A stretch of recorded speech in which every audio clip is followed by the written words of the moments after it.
nice to see you again. And this time with a quote by Gustav Jung, where he states, "Your vision will become clear only when you look into your own heart. Who looks outside dreams. Who looks inside awakes." So share your idea or your ideas you have about that quote with us today, Peyton. Great to be back, my friend. I've been really, I gotta say, impressed by the philosophical breadth of Carl Jung recently. His wisdom seems to extend to tons of different domains, and this is another quote where he really hits the nail on the head, in my view. And what he's pointing at, that at least the way I understand this, is this tendency and default mode we have when we want clarity on the biggest things, or when we want to make an important decision, or when we want to understand something. We have a conditioned tendency by the world to look outside, to look at this and this and this fact, to compile evidence, to try to compile a narrative, to put one word in front of another, in front of another, in front of another, and to basically make a case, whether it's an internal pros and cons list, whether it's an argument or a quasi mathematical proof or whatever, to give us clarity on whatever situation is in front of us. And this is only natural. And a part of why it's so natural to us is because we are typically in conversation with other people about who we are and about what we're doing and about why we're doing it. And so it's not only conditioned, it's not only natural, but it's also something that's necessary to an extent to be able to at least translate our plans and intentions into words that can be viewed and understood on the outside by others. It's the only way we have to communicate. We can't communicate with just going within.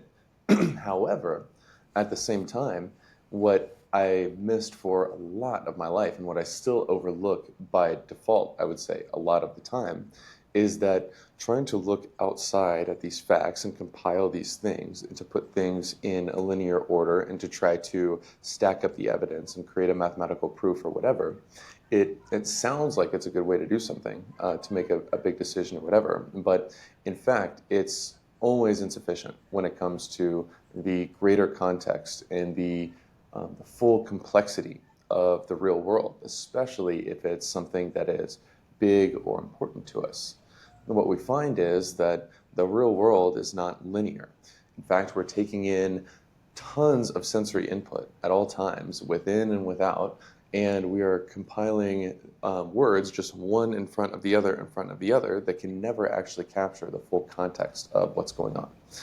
And so looking outside, looking at all these facts and hoping that they tell us the exact way is futile in a lot of ways. And the alternative that he's pointing to is recognizing that outside world, yes, these are senses, these are inputs, these are data points, etc. However, we're never going to be able to fully encapture that, or even adequately encapture that, with our words and with our concepts and with our stacking of memories out there.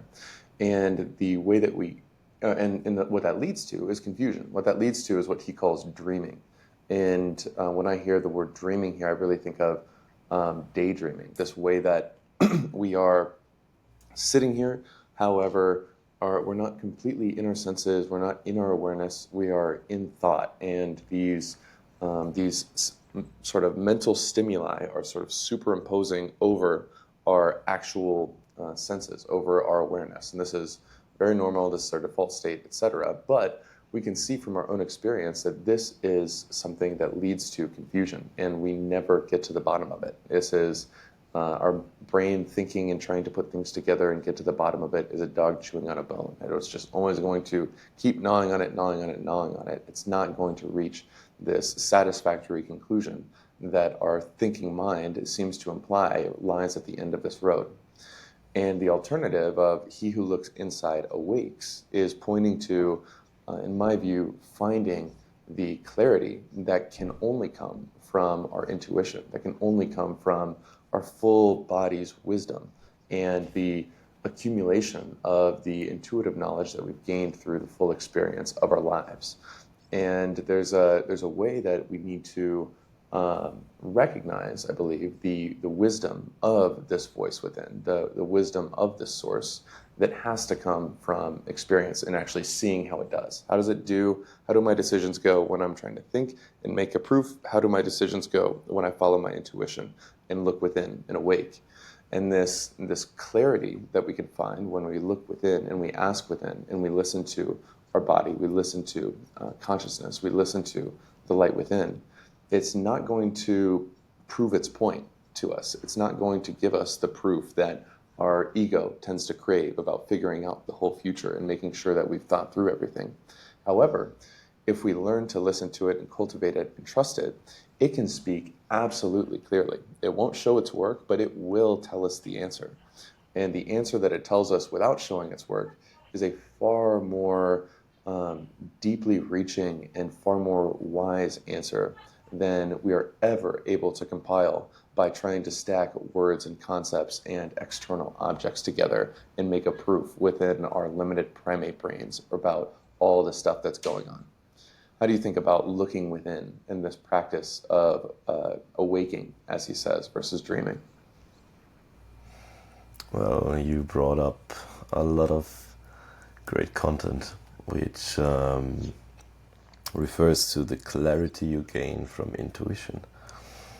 If you look inside and listen to the wisdom of your body, your gut feeling or your emotional connection towards it, or even some logical reasoning which hints you towards that there's a thing which is not coherent.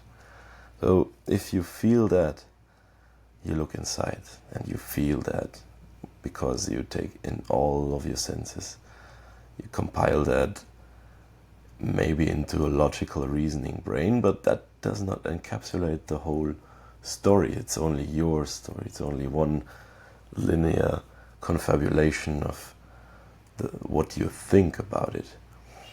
And then you daydream, you look outside, and then you compile a narrative and you can communicate that, and your real world actually is not that linear.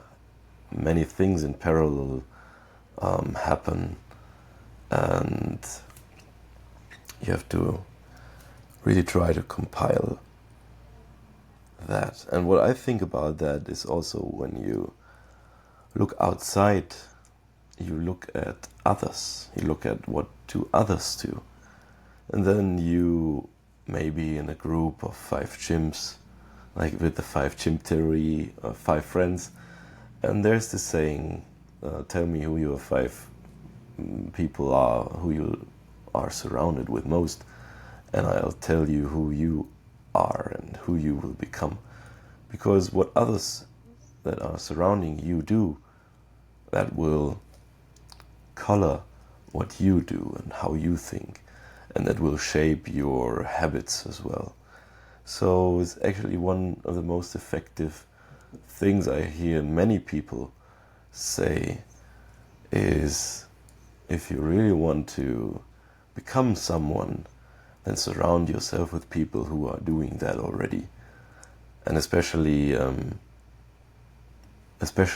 look at the things which are hindering you to become that. And it's about not doing the things that are hindering you to progress to becoming someone. So this is the kind of sleepwalking state which I think about when I read Who Looks Outside Dreams. It's like in a sleepwalking state. It's like being asleep.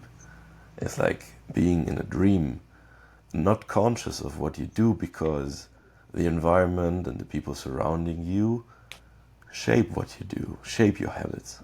Society coerces you to do something which you, if you would look inside, would not really want to do, but you don't feel yourself because you don't look inside. You only look outside, and then you do what society wants you to do. You buy house, you stay in your job, you go this, you go that, whatever the standard model of society may be in different states, in different countries. But this is the default mode. You are being coerced into doing something which the state probably expects of you. And then you are probably more dreaming and sleepwalking, more that than being alive. But if you look inside and you really feel when you do something what makes you come alive, and then do more of that, then you will become awake. Because if you do the things that make you come alive, then you feel life flowing through you. You feel this connection to the thought, to the source. You feel your intuition. You feel what is aligned with your values. You feel what is aligned with your beliefs. And then the clarity comes from the knowledge, the deep knowledge of yourself. Because you looked inside. Because you hear what your body tells you. You listen to your gut. You feel the higher order consequences of your action, or the potential higher order consequences of your actions. And that is something really valuable, because I think there's this concept of the whole body. Yes, when your mind says yes, when your heart says, oh, I have an emotional connection to it, and when your gut says, wonderful, I have nothing against that. That's a beautiful thing, this whole body, yes. And now taking a step further, what is more robust is the absence of a partial body, no. If your mind Yeah. says, your logical reasoning says, yeah, oh, that doesn't make sense. But your heart says, ah, and your gut says, nothing. But then better take a step back and listen to yourself again. Try to think about it again. And if your heart says, oh, I don't feel an emotional connection to that person, or to that decision, or to that thing, then don't do it. Life is too short for not for doing what you not want to do, or you don't feel close to. And if your gut says no, better listen to your gut if you have any experience in that field. And Yes. then take a step back and look inside and become awake. What do you think about that? Yes, and the trouble with this, at least in my own experience, is I have a mind that thinks it's the only game in town. My mind thinks that, like, oh, if I have logic, if I have reasons, if I have words about this, I don't hear any logical reasons from the gut. It's just giving me a feeling. Like, that's not a reason. And then that's my brain's excuse to just ignore what my gut says. And it's ironically what I've had to discover is that I'm so I have such a tendency toward this blindness of wanting to trust reasons and words and logic that I've had to introduce into the playing field just by paying a ton of attention to my experience, how when it's like I've introduced a reason, I've introduced a logic that says if I only listen to logic, I'm going to make dumb decisions and I'll realize that I should have listened to my gut. And the logical reason I've had to introduce is my gut is way smarter than my brain. My gut is way smarter than the figure outer narrator.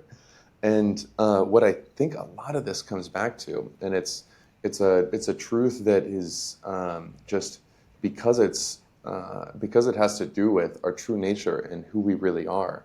It applies to our vision. It applies to our decisions. It applies to our emotions and our healing and our processing. It really is this infinite resource that applies to all these things. Is that we have this sort of thought center of our brain, the thinker, the narrator that we are conditioned to identify with, that we constantly, or at least I consistently come back to and get swept up in the dream of thinking that I am the author of my thoughts and that is all that I am. But the reality is that those thoughts arise within who we really are. Those thoughts that narrate these emotions and all the stimuli in our life arise and are constituted of the divine light, this consciousness, this awareness that is within us all. And so these ways that we look to find these things externally is a lot of times out of blindness to the fact that everything that arises, quote, externally is actually constituted of this very same light that we are and that is always fully here with us. And so when I try to make the dream a certain way, when I try to find my satisfaction or my healing or my vision from the dream, I'm not recognizing that all the dream could ever be is just manifestations of the light that is already here. There's this Zen story that I think is applicable as it relates to how we seek externally for what ultimately can only be found from the source that is always here and constituting all of our experience, which is this brief parable of a man went and searched for fire with a lighted lamp. If he had known what fire was, he could have cooked his meal a lot sooner. And this is this way that and many of us are looking to see that, okay, I want a vision. Let me go find these things outside. Let me stack these objects and stimuli. Let me put these words together. Let me find the right story. And then I will have a vision. Or I want to find healing. Let me go find these things from outside. Let me try to think these words. Let me try to cover this up. Let me try to put something on this that will make it better. And ultimately, what we find from experience, and I think we have to learn, at least speaking for myself, I have to learn this stuff the hard way because I'm a slow learner when it comes to this. And my logical mind just really will not rest unless it's proven wrong 60 million times, is that all of these ways that we try to find the search outside, that we look outside to find our vision, that we look outside to try to find answers, that we look outside to try to heal, that we look outside to try to solve our problems, it is always and inevitably drinking salt water. And we don't need to. We won't find what we're looking for. We'll find what we think we're looking for out there, but we won't find what we are ultimately looking for out there. And it is only when we look inside, when we face the uncomfortability of not being able to hold things in place, and we recognize that in the end, this groundless light that constitutes all of our experience, as well as our true nature, is the ultimate resource in all of these things. It is the ultimate resource in our vision. It is the ultimate resource in our growth, in our healing, in our wisdom. Then we can see that, oh, if I'm going out there, I'm drinking salt water. But when I look within, when I recognize that, oh, all I need is already always here with me, and it's really a matter of getting out of the way, stop superimposing over it, stop stacking things in front of it, covering it up, and learn the insecure practice of being here with the ultimate source. This is where ultimately we can move beyond our sort of endless quest for what is outside and really begin to tap into the fulfillment of the search, or the fulfillment isn't even the right word, but recognizing that we weren't missing anything in the first place, that what we needed, what we were looking for, what we sought was actually always already here and fully available to us, that we were searching for fire with a lighted lamp, and that the great divine source of our vision, as well as all these other things that we ultimately want and need, it can only be satisfied when we recognize that actually we already have it, and that it is already constituting all of our experience. And so that I think is the wisdom and the practice and the recognition that is so elusive to me and to almost everybody in our species, but yet that does deliver the goods when we remember to. It is here fleeting, but it is always there when we see it. And so that practice of coming back, that practice of real embodied returning in trust, this is what I think is the sort of awakening, and once again, brief, momentary glimpses of awakening that is more and more our practice, and that is our birthright, frankly, as conscious beings. That is a huge part of what we are meant to experience, what we are meant to connect with in this life. How do you think about this connection or this source? Well, I truly appreciate your thoughts and the thinking, and especially the Zen story. And therefore, my intention for this week is that may we find our light within and not constantly look at the outside, but take a step back and maybe take a question and think about the question for some 30 minutes and then look at the palette of options that we generated from within instead of trying to ask AI what to do about that or what to do about that. This is my intention to try to find the light from within and let it shine. This is mine too. And even yesterday, I was noticing how when a certain emotional situation came up, I just automatically go toward, oh, let me figure this out. Let me tell a story. Let me cover this up with something that tells a different story. Let me superimpose an experience. Let me make a plan. Let me figure out how to manipulate and stack some piece in the external world on top of this to make myself feel a different way, or to solve this, or to figure it out, or whatever. And so my intention this week is to be more aware of this habit, to accept that, yes, Peyton, you're going to go and do that. You're going to go drink salt water. You're going to instinctively get pointed at the outside world and get kind of distracted with all of these things. And people are going to remind me of these things, and I'm going to fall for it. Big shocker. I'm I'm going to do it. But that to bring a little bit more awareness to these patterns of me doing that, to bring a little bit more awareness of, oh, hey, this looks a lot like me looking outside to solve a problem that can only be truly solved from within.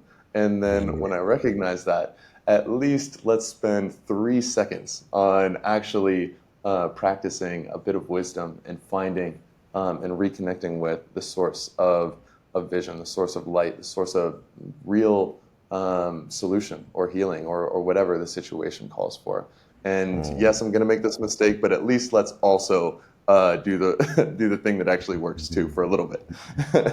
So that is my intention this week, and this is timely. It's always timely, but even yesterday I was aware of these patterns and this pull within me to orient myself this way and orient myself that way, and in brief glimpses just reconnected with the true power of this source within us. So. Yes, I appreciate your conversation. I appreciate your thoughts on this, man, and so helpful for me to reflect and re-clarify my intentions as it relates to these things. Likewise. Thank you very much, Peyton. Very timely. And in the words of Carl Gustav Jung, who looks inside awakes. May we be a little bit more awake this week. Yes, See you yes. soon, my friend. See See you you soon, soon. brother. Have a great week. Have a great week, man.